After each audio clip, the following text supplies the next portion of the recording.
Bonjour tout le monde.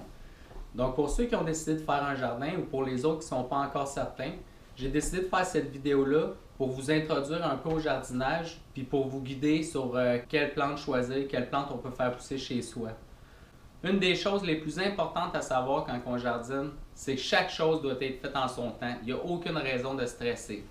Moi, j'adore jardiner justement parce que c'est un des moments où je me détends le plus. Jardiner, il ne faut jamais être stressé. On fait les choses une à la fois, puis plus c'est long, mieux c'est fait. Les trucs que je vais vous montrer aussi dans toutes mes vidéos, ça va être des façons de faire, des façons de jardiner pour que ça coûte le moins cher possible. C'est sûr qu'il y a des façons qui vont coûter un petit peu plus cher puis qui vont être plus bénéfiques pour le jardin. Mais moi, ce que je veux, c'est que ce soit vraiment accessible à tout le monde pour que tout le monde puisse faire son jardin sans savoir à se casser la tête avec son budget. Par exemple, les plants de tomates.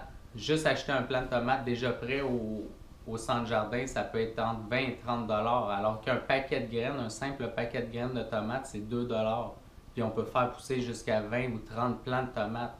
Puis chaque plant de tomates peut donner entre 50 et une centaine de tomates. Donc c'est vraiment exponentiel. Plus on y va à la base, plus ça devient avantageux.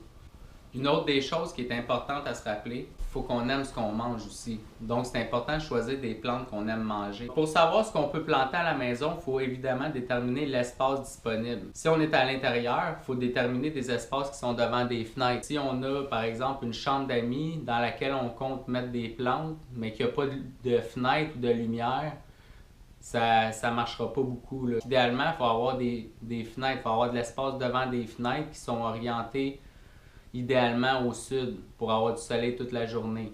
Ensuite, on peut déterminer si on a des balcons. C'est tout le temps un bon endroit pour faire pousser des plantes. Il y a aussi les bordures en métal. On peut faire pousser par exemple des haricots sur les bordures en métal. En gros, même si on ne sait pas encore comment on va tout installer ça, on essaie de calculer combien de plantes on peut faire pousser. Donc par exemple, on a une fenêtre normale, on peut faire pousser à peu près 2 plantes devant une fenêtre si on est à l'intérieur. À l'extérieur, on calcule en mètres carrés la superficie qu'on va pouvoir jardiner dedans. Une fois qu'on a ça, ce que je vous conseille, c'est d'aller dans un centre jardin ou dans une quincaillerie, mais idéalement dans un centre jardin parce que généralement, ils ont plus de choix. On va aller choisir les graines qu'on veut planter.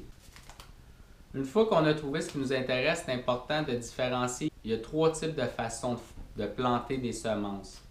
Premièrement, il y a à l'intérieur, plusieurs semaines avant le dernier gel. Deuxièmement, il y a les graines qui se plantent dans un sol qui peut être travaillé, même s'il annonce encore du gel. Par exemple, les carottes, les oignons. La troisième façon, c'est ceux qui sont plantés quand tout danger de gel est écarté. Parce que ces plantes-là, comme par exemple les cocombes, qui eux ne supportent absolument pas le gel. Souvent, quand on achète les paquets, c'est marqué dessus. Semer directement au jardin lorsque tout danger de gel soit passé. Pour la nette. La laitue, c'est la même affaire. Donc les tomates, tout ce qui est poivron, piment fort, paprika, tout ça c'est des graines, c'est des légumes qui poussent dans les pays un peu plus chauds. Donc ces graines-là doivent être plantées à l'intérieur. Les tomates doivent être plantées 6 à 8 semaines à l'intérieur avant le dernier gel. Ça veut dire que si, par exemple, on pense les planter le 15 mai, 6 à 8 semaines, c'est entre 1 mois et demi et 2 mois avant.